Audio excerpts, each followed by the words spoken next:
नमः सिद्धेभ्यः। आदिम तीर्थंकर प्रभु आदिनाथ मुनिनाथ आदि व्याधि यद मद मिटे तुम पद में मम्मात। व्यस्त का होता अर्थ है दयामयी सुविधर्म, व्रत से तुम भरपूर हो व्रत से मिटते कर्म। दीनों के दुर्दिन मिटे तुम दिन कर को देख, सोया जीवन जागता मिटता अग अविवेक। शरण चरण हैं आपके तारण तरण जहाज, भवदद तट तक ले चलो करुणा करो जिनराज। करुणा करो जिनराज, करुणा करो जिनराज।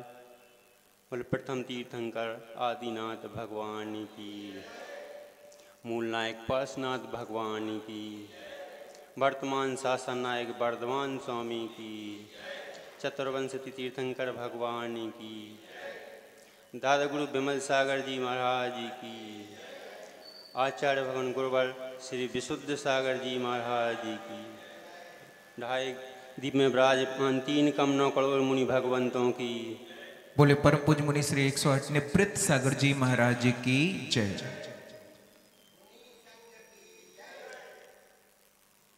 बंधुओं,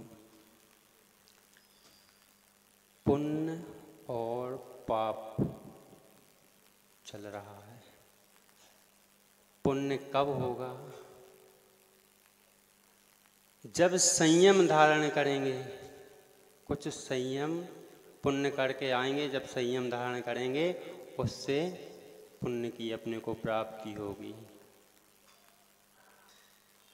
और अगर अपन संयम भी धारण नहीं करेंगे, कुछ भी नहीं करेंगे, तो यह संसार में प्याज की भांति है।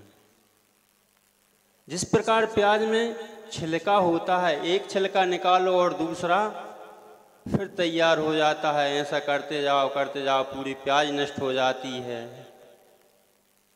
लेकिन कुछ उससे हासिल होता नहीं। ठीक संसार भी इसी प्रकार है। हम अपना जीवन निकालते जाते हैं, आशाओं में फंसे रहते हैं कि आज हमें इस चीज़ की प्राप्ति हो जाएगी और कल उसकी प्राप्ति हो जाएगी, और उसी उधेड़ बुन में लगे रहते हैं, उसी में रुले रहते हैं और हमें प्राप्त होने वाला कुछ नहीं है। जिस प्रकार की वह प्याज का छिलका नष्ट हो जाता है, उसी प्रकार हमारा जीवन भी चला जाता है और हम सिर्फ सोचते रहते हैं, जोड़ते रहते हैं और संयम भी प्राप्त नहीं कर पाते। पैसा तो इतना जोड़ लेते हैं कि तिजोरी में भर कर रख लेते हैं, लेकिन वह तिजोरी साथ जाने वाली होती नहीं है। और तिजोरी क्या, अरे जो शरीर पे वस्त्र हैं वह भी अपने नहीं हुआ करते, और वस्त्र तो क्या, अपन जो पैसे जोड़ कर रखते हैं वो भी, उससे भी अपना कफन नहीं खरीद पाते, वह कफन भी समाज वाले ला करके देते हैं। बंधुओं, कहीं ऐसा अपन ने जिस दिन विचार कर लिया उस दिन अपन संयम को प्राप्त कर लेंगे, संयम धारण कर लेंगे। संयम में रहना अच्छा है असंयमी की अपेक्षा से। अगर असंयमी से नरक मिलता है तो संयम से देवपद प्राप्त हो सकता है, तो क्यों ना अपन देवपद को प्राप्त कर लें। ऐसा नहीं सोचना कि मोक्ष तो है नहीं, अब क्या करेंगे। क्या आप दुकान पर बैठते हैं, पहले ही दिन सोच लिया करते हैं कि आज 1000 का बेनिफिट हो जाएगा, फ़ायदा हो जाएगा, लाभ हो जाएगा। अगर आप सोचते हैं तो दुकान पे नहीं जा सकते। मोक्ष तो आपको जब मिलेगा जब आप संयम धारण करेंगे, और जब संयम धारण करेंगे उससे देवपद प्राप्त होगा, और देवपद से फिर अपन प्रयास करते करते मोक्ष तक की सीढ़ी कवर कर लेंगे। कर्म तो अपने को करना ही पड़ता है। कर्म अपने जैन सिद्धांत में ही, ऐसा कोई सिद्धांत नहीं है जिसमें कर्म की विवेचना ना लिखी हो, कर्म करने का नहीं लिखा हो।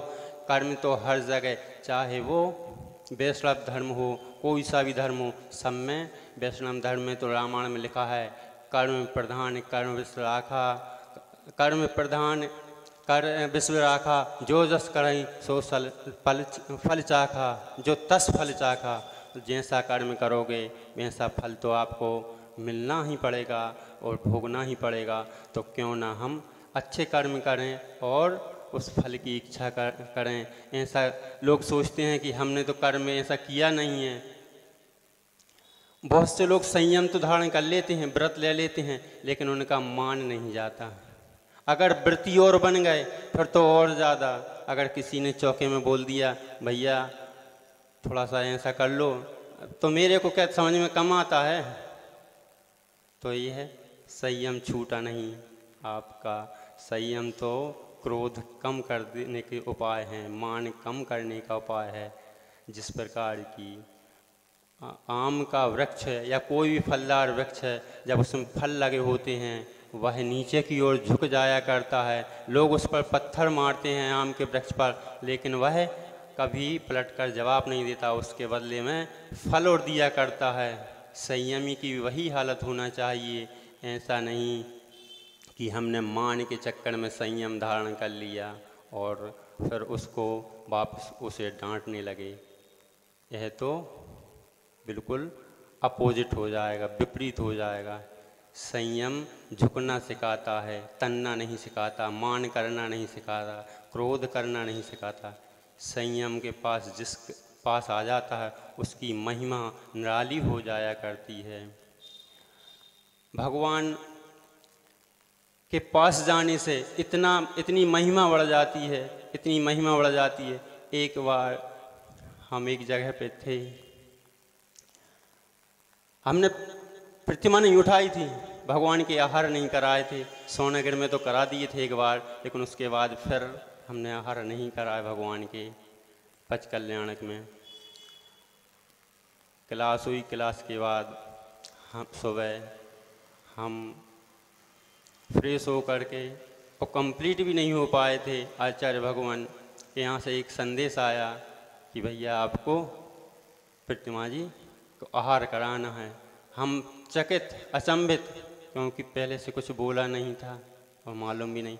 हमने बोला 2-3 संजय थे उस समय, एक भट्टारक जी भी थे जो आप अच्छी तरीके से जानते हैं, और एक सुखदा जी भी थे उसी समय। तो हमने बोला भैया सुखदा जी को बोला होगा, कहीं नहीं उनने स्पष्ट बोला है कि संजय भोपाल को। अच्छा, हमारा मन प्रफुल्लित हो गया, गदगद हो गया, और मानो उस दिन ऐसे भाव हो रहे थे, ऐसे भाव कि उसकी व्याख्या, उसका अनुभव आपको हम क्या बताएं।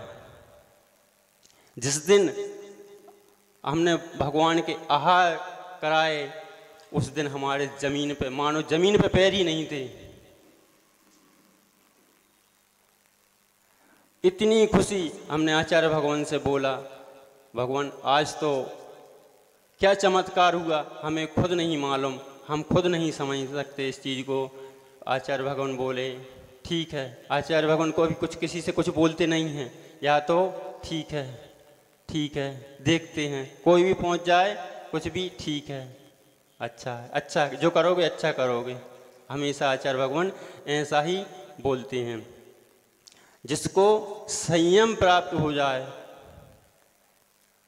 अब कोई व्यक्ति सोचे कि मैं संयम भी ले लूं, व्रत भी धारण कर लूं और मान भी न जाए, तो यह तो एक म्यान में 2 तलवार रह ही नहीं सकती। या तो तलवार ही रहेगी या फिर संयम ही रहेगा। ऐसे ही जिस दिन अपन संयम लेकर मान को छोड़ देंगे और मान को छोड़ करके अपनी आत्मा में रमण करने लगेंगे, उस दिन मानना, उस दिन समझना कि हाँ हमने सच में संयम धारण किया है। अगर किसी व्यक्ति को प्यास लगी है, बहुत से व्यक्ति तालाब में जाते हैं और गंदा पानी पी करके आ जाते हैं, और एक व्यक्ति और है उसको भी बहुत ज़ोर से प्यास लगी है लेकिन स्वच्छ जल मिल नहीं रहा, क्या करे, पानी तो पीना है। तो पानी तो पी सकते हो लेकिन निर्मली करके, शुद्धिकरण करके उसको पी सकते हो। ऐसा नहीं कि मोक्ष तो है नहीं है तो अब हम संयम क्यों धारण करें। संयम तो अभी हमें धारण नहीं करना भैया। जब तक प्राण ही निकल जाएंगे फिर संयम किस में धारण करोगे, क्या धारण करोगे।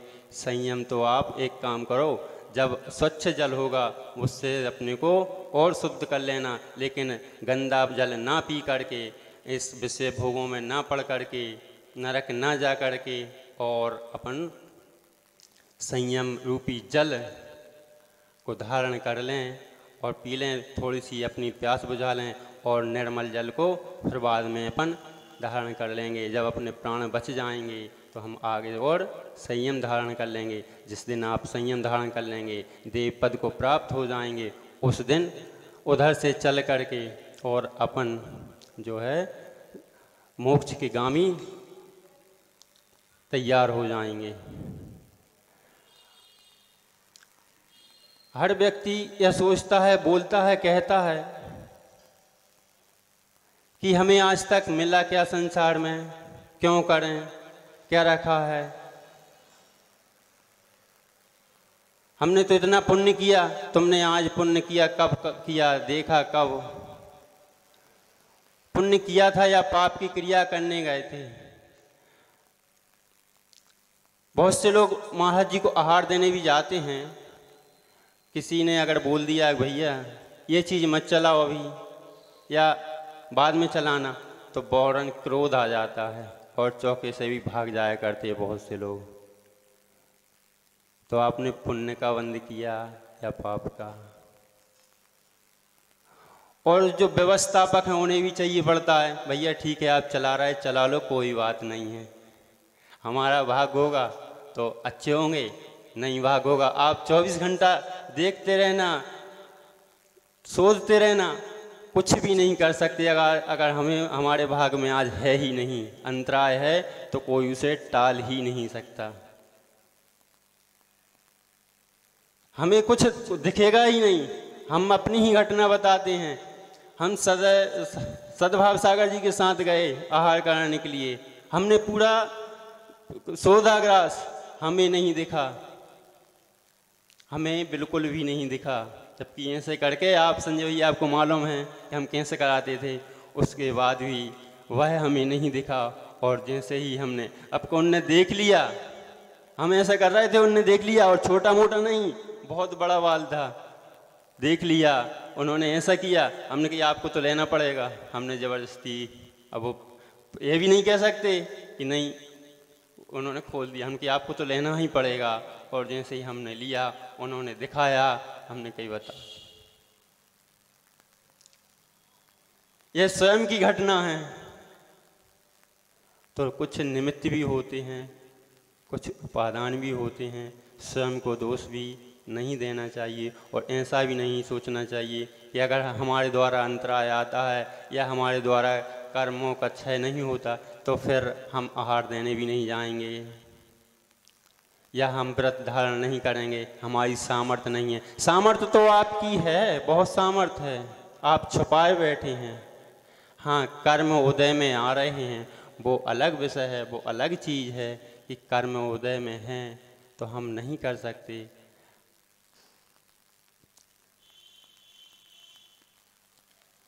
विश्वास होना चाहिए अंजन की तरह। अंजन चोर को जब विश्वास हो गया कि सेठ कभी झूठ नहीं बोल सकता, तो उसको, चोर था, वेश्या में लिप्त था, वेश्या के कहने पर चोरी करने गया, लेकिन विश्वास था, श्रद्धा थी। श्रद्धा से बहुत बहुत काम बन जाया करते हैं जब पुण्योदय में आता है। तो सभी को अंजन चोर की कथा मालूम है और सब जानते हैं, यह श्रद्धा के ही बल पर उसने अपना छीका काटा और श्रद्धा के ही बल पर वह स्वर्ग गया। क्या चातक पक्षी को नहीं जानते? एक पक्षी हुआ करता है चातक, वह उसके पुत्र को बहुत जम के प्यास लगी, उसने बोला माँ हम आज पानी पीने के लिए जा रहे हैं। उसने बहुत समझाया कि देखो बेटा, हमारे कुल में, हमारे जाति में, हमारे वंश में ऐसा नहीं है कि हम कहीं का भी तालाब का पानी या कहीं पोखर का पानी या कहीं का भी पी लें। हमारा तो कुल की परंपरा है कि स्वाति नक्षत्र में जो बूंद गिरती है और जो बूंद गिरती है हम ऊपर आकाश से टपकती हुई बूंद को लेते हैं और उसी को ग्रहण करते हैं। आखिर पुत्र था, मॉडर्न ज़माने का था। आज बोलो भैया मोबाइल नहीं चलाना तो कहते हैं कि हमें टाइम पास नहीं होता। ऐसे ही मॉडर्न वो था, लेकिन जब संस्कार अच्छे हुआ करते हैं, अपने संस्कार अच्छे हैं, अपने अगर संस्कार अपने अच्छे दिए हैं पुत्र को तो वह रिटर्न भी हो जाया करता है। अपने संस्कारों के ऊपर भी विश्वास रखना चाहिए।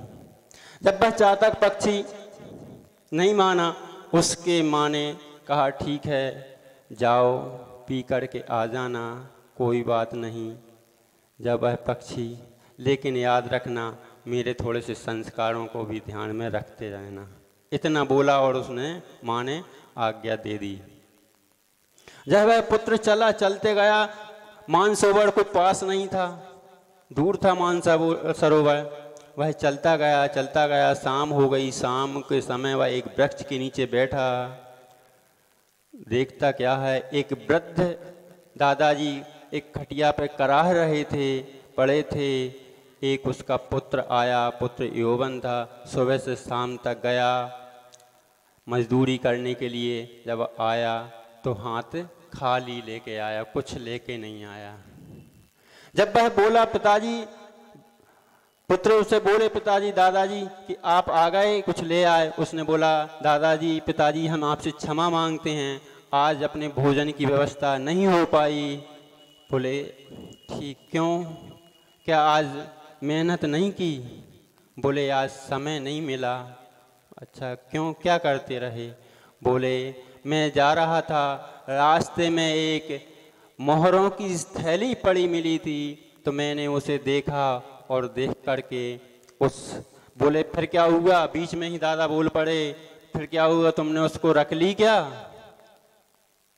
बोले आपके संस्कार थे, मैं उसको कैसे रखता था? मैं उसी व्यक्ति की जिसकी थी उसकी खोज करता रहा और खोज कर करके उसको मैंने ढूंढा और ढूंढ करके उसको दे दी।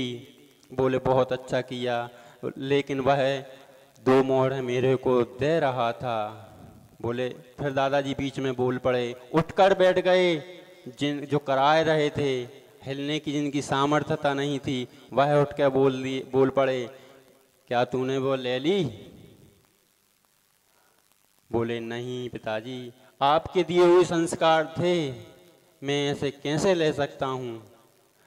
मेरे को याद आ गया था कि जब चातक पक्षी अपनी स्वाति नक्षत्र में ही बूंद का पानी ग्रहण करता है तो मैं आपके दिए हुए संस्कार को कैसे भूल सकता हूँ।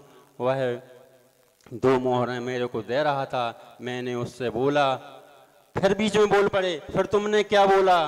बोले मैंने उससे बोला भैया सेठ जी, अगर मेरे को लेना होता तो ये थैली तो पूरी ही रख सकता था, मैं 2 मोहरें क्यों लूँगा? ये तो मैंने किसी ने देखी भी नहीं थी, किसी को मालूम भी नहीं थी, आपको भी मालूम नहीं थी, और मेरे पूरी ज़िंदगी आराम से कट जाती, मैं खूब ऐसे रहता। लेकिन मेरे को ना उपहार चाहिए ना कुछ चाहिए। मेरे दादाजी ने तो मेरे को यह संस्कार सिखाए हैं और मैं उन्हीं संस्कार के आधार पर यह चल रहा हूँ।